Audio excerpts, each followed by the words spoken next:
Hi, this is Ron Edwards, Master Sommelier and Director of Wine Education for Winebow Fine Wine and Spirits. Today we're going to talk about a Portuguese wine from the Douro Valley from a producer called Duorum.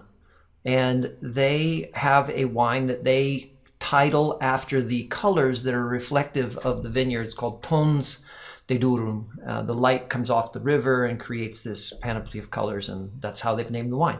This is the 2017 of Tons de Duorum. It is a blend of 50% Touriga Franca, 30% Touriga Nacional, and 20% Tinto Roriz, also known as Tempranillo.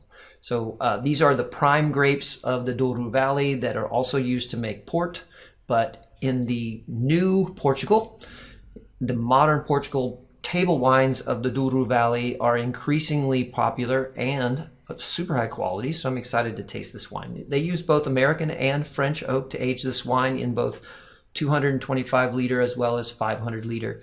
They're really not looking for the wine to express a lot of oak, but they are looking to temper and use a little bit of oxidative aging to, take some of the muscle out. This is a wine region that can make sturdy, solid wines. So let's see what we have.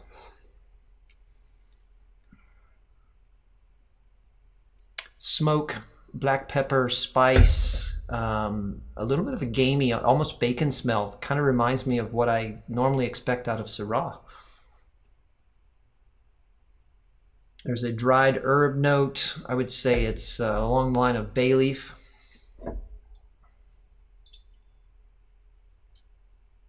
A mix of crushed and bright forest berries. This black raspberry, blackberry. There's some rich, like black cherry moving to cherry notes as well. A little bit of cedar and pomegranate, like pomegranate extract. There's a prickly, rocky, dusty sort of note to the wine as well. Could be minerality, could be the aroma of the oak itself. And this wonderful sort of, it's hard to say this in a nice way, but it's got a little bit of a tar note, like the beauty, that same sort of nose in Nebbiolo. Smells great. Let's taste it. The texture of this wine is full on satin, just a little past that, moving towards velvet. The fruits are fresh and vibrant on the palate. They smell riper in the nose than they are on the palate, which is really cool.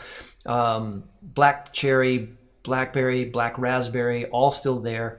That pomegranate extract has moved closer to pomegranate juice, where it's not quite so rich. That bay leaf herbal side is coming through. I'm getting that spice from either white pepper or black pepper as well.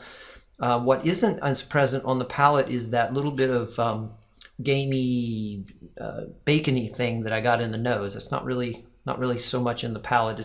It's coming through a little bit now as that little smokiness. So maybe it'll come through in the second sip. But really, the tannin structure is kind. It's definitely there. There's enough stuffings in this wine to make red wine drinkers happy, but it's in really nice balance with the tartness of the wine as well. On second sip, the tannin is even more present. It's sticking to my teeth and gums, so it's deceptive, and that's a beautiful note of balance to me. That the tannin doesn't stand out at you, and that the rest of the wine balances it out. It has a warm finish. The wine has some power to it, reflective of the climate. But if you're a fan of Spanish wine in general, or if you want to explore a new red wine region and you like wines that have some stuffings and are not delicate, you should definitely be exploring the Douro Valley. And Duorum is a great place to start. And Tons de Duorum is a very affordable way to get into the game of Douro Valley and find out what it's really all about. This is the 2017 bottling. Go find one.